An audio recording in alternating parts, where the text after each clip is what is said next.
My name is Sergeant Anthony Edward Lewis, United States Army Infantry retired. I'm at home. Today is... What is today? Today is...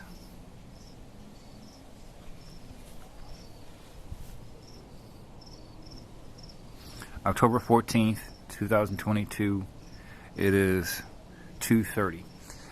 I've had it on my mind to write a letter to the editor for some time, but I keep getting crunched for time, and I have to admit my thoughts have kind of been all over the place with this recent development, this scandalous accusation lodged against my favorite candidate, Frank Mervan.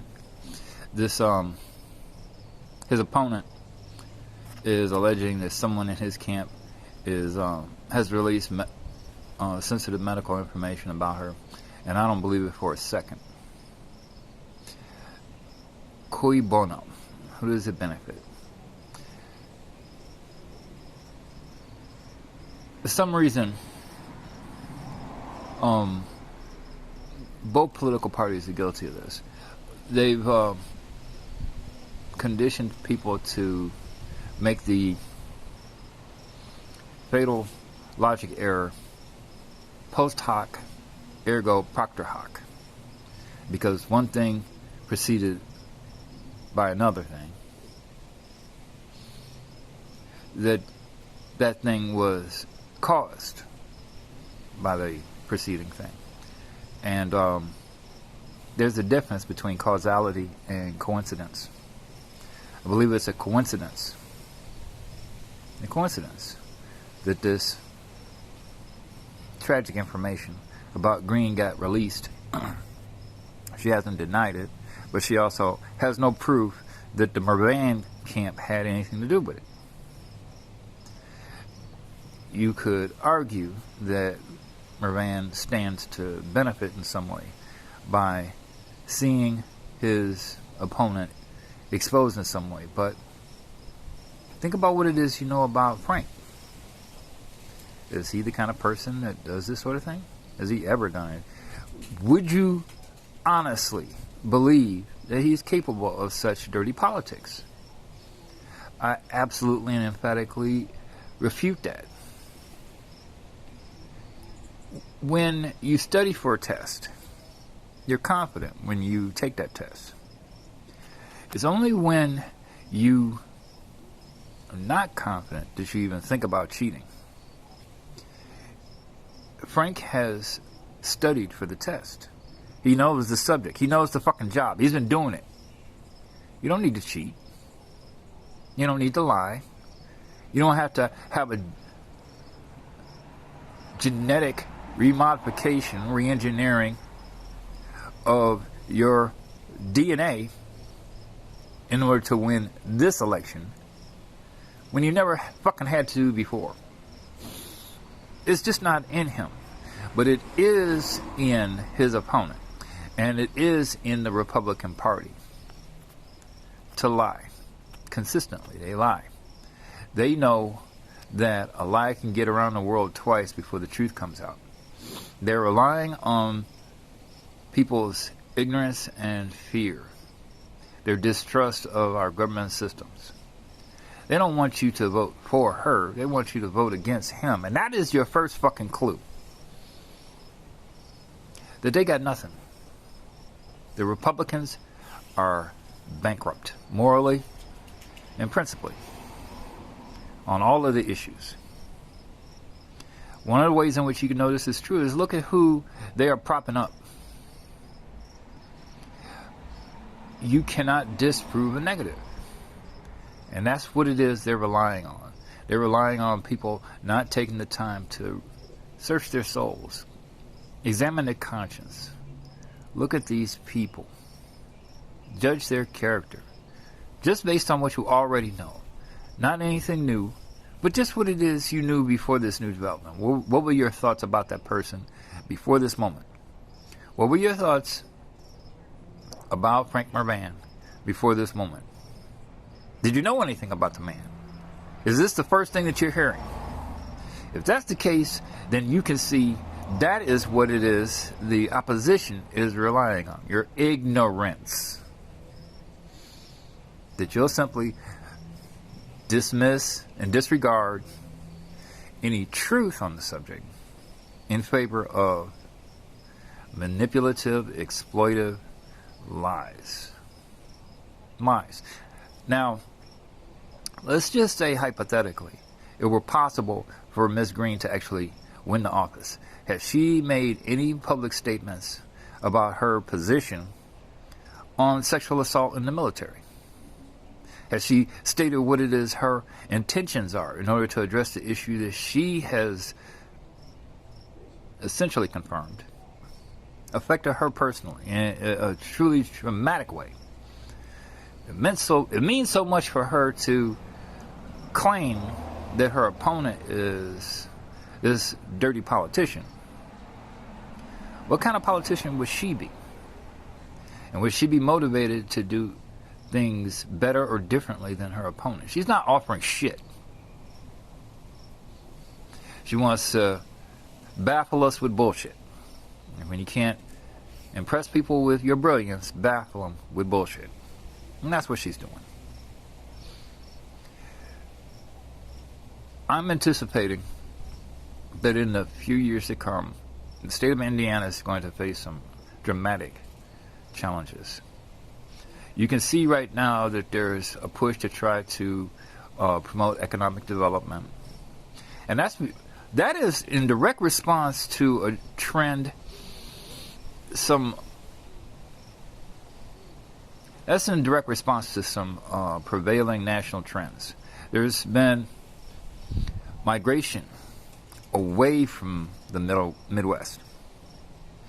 Jobs are leaving. I'm concerned right now. How long is my company going to stay here in Michigan City? And I don't see any real indicators right now to suggest that that's a legitimate fear, but I'm worried about it because I see that if other companies decide to leave, even if my company is the last to leave, eventually it'll have to succumb to the same economic forces. The pressure only increases. My estimate is that in the next 5 years, because of global climate change and economic shifts, Midwest is going to become more and more uninhabitable. Food deserts, poverty, policies implemented by predecessors, austerity programs for education is going to make it impossible for anybody to maintain a quality of life even as nice as it is right now. And right now it's really not fucking nice. We got 1/3 of the city and county I live in at or below the poverty level.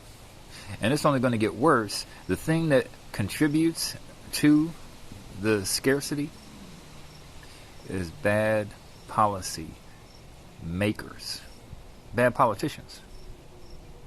So if you want to face these future challenges with somebody who is only interested in holding power for the sake of having power, forgetting what it is what they can transactionally for themselves and their cronies, then yeah, vote for Green.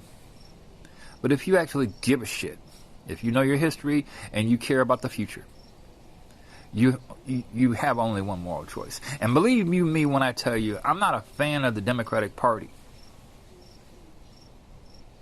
I just know the Republicans are fucking worse, and they have proven how untrustworthy they can be. You just cannot justify rewarding bad fucking behavior. The Republicans have proven, given the opportunity to take reins of power, you know what they're going to do? They're going to fuck shit up and make things worse. Consistently. Every fucking time. Count on it. Well, I've managed to talk for about 10 minutes. Oh, and I even mentioned 2 other minor points. I had mentioned that all you got to do is look at the individual. I saw Indivisible had responded to early reports regarding this sexual assault, medical information leak. And what did they write? What they said is, look at Mervan's history, look at his character, look at his track record. You want to judge somebody, judge him fairly. That's the point that's made in Raising in the Sun. You're going to judge a man, you judge him right. You look at what really, really matters before you come to a conclusion about somebody. I remember I was working in the prisons. I was working for the Department of Corrections when the story broke about Epstein and his suicide. And let me make sure that it's clear. This is more than just my opinion. That prevailing evidence shows that this man, he committed suicide. Now, he was a unbelievably stratospherically rich man. And he had evidently made all that money off of the pain, suffering, and death of people. Sex trafficking of young girls, grooming them for sexual acts with powerful men that needed to remain discreet. When he got caught, this man who had a net worth of $1 trillion, this one fucking man had a net worth of $1 trillion, spent more than just one day in prison. It was too fucking much for him. That is how I know he committed suicide. Nobody killed him. Post hoc, ergo propter hoc. There are people who draw the connection that because these other associates of Epstein stood to gain by his elimination, that he must have been knocked off in prison. Coincidence is not causality. If you were this Epstein guy, you had lived this evil fucking vile life, and you saw that everything that he had his own island. This man had more money than people with too much fucking money have. He was connected with everybody. But he made that money doing the most vile, evil, repulsive, repugnant shit. And it was going to be taken away from him. His ability to live that, somehow in my mind, I think it's just a miracle that they were actually able to catch him to put handcuffs on him, because he could have traveled anywhere in the world. He could have found a non-extradition country to run to, live the rest of his life without even the most remote fear of consequences. But they caught him. And when they did, the cell bars clicked, and he fucking snapped. He says, no, I can't live in this earth unless I'm able to reign in the most evil, vile, repugnant way. That's why he killed himself. And there are actually people in the prison system who believe the conspiracy theory that somebody hit him. You'll never be able to prove it. And the reason why there's no proof for it is because it didn't fucking happen. Nobody got this guy. Even though there are people on the outside that stood to gain. Way bueno. By him not being around to implicate them. They weren't going to be able to do anything to him that was worse than what had already happened to him. Yeah, he was glad to go, because he didn't want to give other people a chance or time, opportunity to think about how to come get him. There's been a recent scandal with Brett Favre. And honestly, I'll admit, I'm still up in the air as to whether or not he and his team cheated in the Super Bowl. I think that was a scandal. But just because somebody did something questionable doesn't mean that this latest accusation, the accusation that he was involved with stealing from state funds for food stamps, that doesn't mean that he's guilty of that. People who are in prison, guess what? They don't get charged and sentenced for every wrong thing they ever did. They only get sent away for the last thing that they did that they got caught at. I don't believe I believe that Brett Favre is actually a victim in that scandal. Just look at what it is that we know about him. Is he the kind of man who is capable of what he's been accused of? By the time the truth comes out, what we're going to find, what I believe we're going to find, is that he was manipulated. They knew that they could use the power of his celebrity to do what? Defraud the system. And that they could do it without him even being fucking aware of it. You know, the thing about a grift is you're actually going to steal money from other criminals. You got to be a really good criminal to steal from other fucking criminals. And so, you know, I believe that Brett Favre was conned. He wasn't grifted. He was not complicit in this. I refuse to believe that. There's so much other shit that you could credibly accuse him of, but I don't believe that you can accuse him of this, because look at the pattern. Look at the person. Try to judge fairly and honestly. Just with what you know and not what it is you're speculating. He didn't do this. But there are enough people that would be willing and able to exploit somebody like him.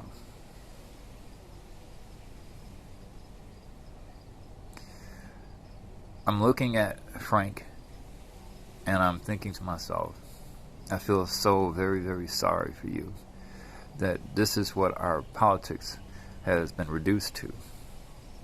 I really wish that it wasn't this way, but I'm a veteran. I'm a veteran of our war in Iraq.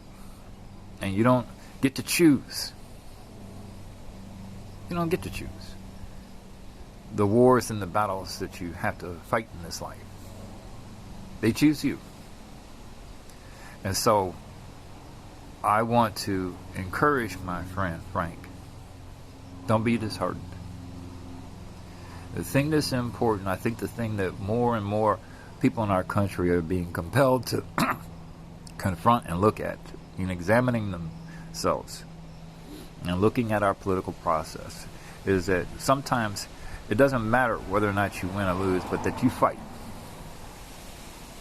The only thing that matters in moral principle combat of this nature is your willingness and your ability to fight in spite of whatever it is you think they'll believe or know to be true about your odds for winning. The Republicans, they only want to fight as long as they think that they can win.